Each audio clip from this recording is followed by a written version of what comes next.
Hello guys, it's me, Spreaker. Welcome back to another episode of Spreaker's podcast with me, Spreaker. Of course, I need to find a better name for this podcast, but for now, Spreaker will do. It's currently Thursday, and I'm recording this. Trying to make sure this goes up on Sunday at 2:45 p.m., which is like 15 minutes before my vlogs will be out. God be with it. But yeah. If you're new around here, make sure to give this podcast a follow on Spotify.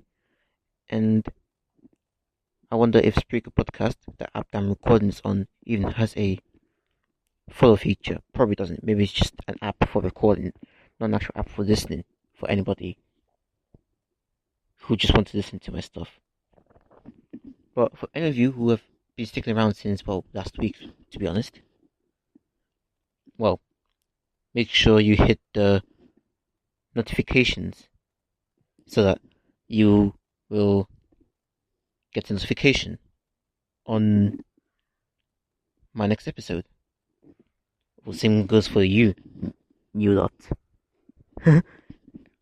Either way, let's get to today's discussion, which is, something that I'm gonna have to keep short, because this is only a 15-minute long podcast, because things don't come for free, so yeah. But it's about sense of identity and belonging in a quote-unquote dangerous area. Now, last week, no, not even last week, I think it was Monday, yeah, this Monday, so about 3 days ago, I watched a documentary on Channel 4 called Damilola, the Boy Next Door, and it's about, this kid called Damilola Taylor, who in late November 2000, he was struggling to even say it. He was a 10-year-old who got stabbed whilst on his way home from Peckham Library, and he died on his way home.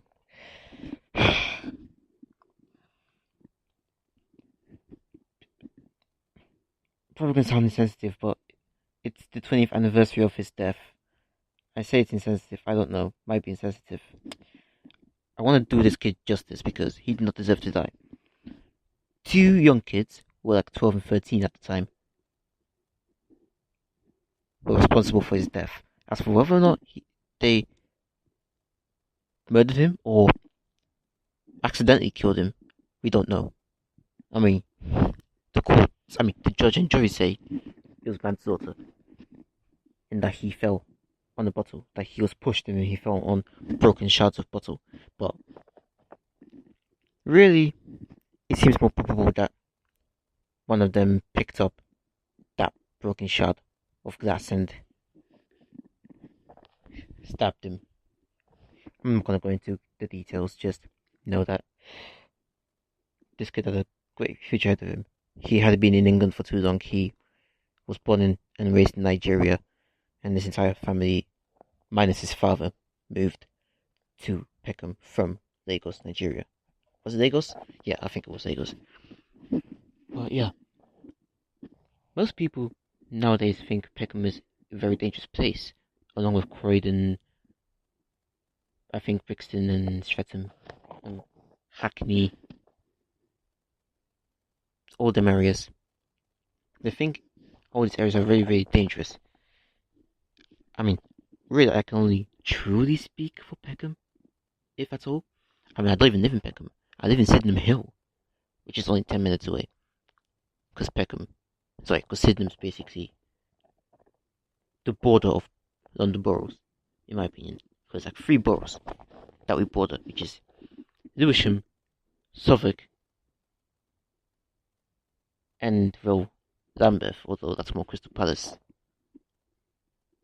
We're also not too far away from Croydon and Bromley-ish. Let's just say that we border at least 3 boroughs. one of them being Suffolk. In fact, I could just leave my state, which is Sydenham Hill Estate, walk down the road, catch any bus, really, apart from the 356, and then 10 minutes time, I'll be in Suffolk. Peckham specifically. Like, Peckham's the closest. Literally, I live closer to Peckham than anywhere else, if I'm honest with you. Like, it takes 10 minutes by bus to get to Peckham. 20 minutes. Probably double the amount of time that takes me to go to Peckham. To go to, say, Catford or in Lewisham. But anyways, why am I talking about this? I just want you all to know that Peckham is not as dangerous as you'd think it is. Probably was dangerous, very, very dangerous actually, with, a couple gangs hanging around the estate and stuff like that 20 years ago. But I've been living in London for 7 years now. I've lived in this one estate the entire time. I only live 10 minutes away from Peckham, as I just said. And so, I literally go there. Well, before COVID hit, I would, if not go there, at least pass by there every weekend. Like, literally been the hundreds of times in the 7 years I've been living in the city. You can tell I cannot talk, but back to topic. The media love to portray Peckham, as well as a few other places that I've mentioned, as very, very dangerous. Probably couldn't be farther from the truth, in my opinion. Don't forget, it's my opinion. It's probably not that valid, but as factual information, but it's still my opinion, in my experiences. I've never been around anybody who have a criminal record. At least I don't know anybody who has had a criminal record. I enter Peckham and all I see is a sort of bustling hub for shopping. I mean, Lewisham is a better example there because it has a huge shopping centre there, but with Peckham at least it feels a bit more local because at least like you got loads to choose from. It's not just a shopping centre like the Ilsham Centre. I'm talking about Peckham Rye, by the way. North Peckham is probably, I don't know, maybe that's Peckham Rye as well. I don't know my geography. But Peckham Library in particular, that area, yeah, that's a fine area.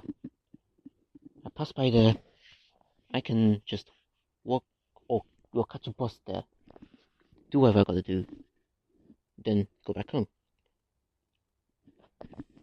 I very rarely look over my back to see if anyone is coming with a knife or anything like that. If I do ever look at over my back, it's like rarely.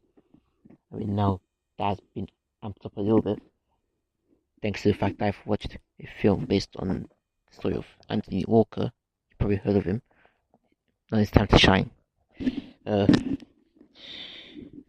But yeah, this kid had like a bright future ahead of him. You know what I mean? He was only 10 years old. In fact, he was 11 days away from turning 11. December 7th would have been his 11th birthday, which is like next Monday. And to have it taken cruelly from him by two young kids, not that older than him, who just wanted to look for someone to pick on. I find it disgusting. In my opinion, I find it very, very disgusting. I mean, the environmental factors sort of placed him there, but still not an excuse. And what made me tear up, what made me cry and infuriate the most, infuriate's not even a verb, but basically, what got me crying and infuriated the most was a panorama interview of one of his best friends talking about it. Bear in mind she was 11, She did not have to go through this. Nobody that age, nobody at all should have to go through this. A loved one, like a family or friend, or an acquaintance or whatever, dying. Like, when she was like talking about murder and like wondering why it even happens at all, that made me cry so much. But I'm still a little bit emotional from it. But just know that Peckham isn't as dangerous as the media would portray it to be. Same thing would go for Hackney, Croydon, them areas, all them areas in London. Anybody outside of the UK or outside of Europe in general think London's a great place. Like, it's like a rich city.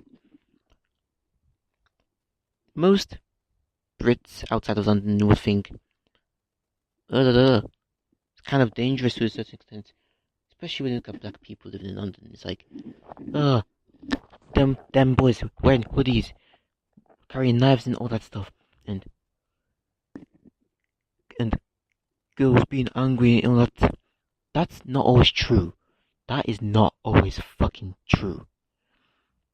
And I'm a black kid myself, so I know how it feels to have the stereotype on me. Well, not directly, but from experiences of other people who are in the same situation or similar situation from me. And looking at that and realizing that, yeah, somebody could stop me by the road just to say, I look very suspicious. I may have had an actual experience about this. But probably not. That's why I'm not going to talk about it. I mean, ain't got much time to talk anyways, because I'm hitting the 15-minute limit, so gotta end before, But to recap, not all the cities in London, especially in South London, are as dangerous as you'd expect them to be. Part of it's just the media playing it up, exaggerating stuff, key information being exaggerated. Part of it is just plain wrong. A lot of it is actually kind of true, but it's not as bad as you'd expect it to be. But that's my opinion. Let me know what you think then. Okay? I'd love to enter a discussion with you guys concerning this topic. Do you think Peckham, as an example, is as dangerous as the media portray it to be? And the stereotypes would like us to think. I say stereotypes, really the media that put stereotypes, but you get what I mean. I'm a media student myself, not that you asked. But anyways, if you liked this episode, well, make sure you let me know on my socials by following me on my socials, obviously. So it's Twitter, Instagram, everything will be linked in the show notes. I'll probably even link the actual documentary that I've been referring to, that I've watched, in the show notes. Also, while you're at it, give this podcast a follow on Spotify. I'll try my best to get submitted through Apple Podcasts. I'm not sure about all the other podcast providers, since not many people use these ones. Maybe, there's also SoundCloud, but for some reason Spreaker won't let me do it on there. But anyways, have a great week, even though this goes up on a Sunday. Shouldn't even say this, because you'll definitely hear this on a Sunday, even though I'm recording it on a Thursday. But anyways, I'll chat to you guys next week. I no longer say right yellow. All I will say is goodbye.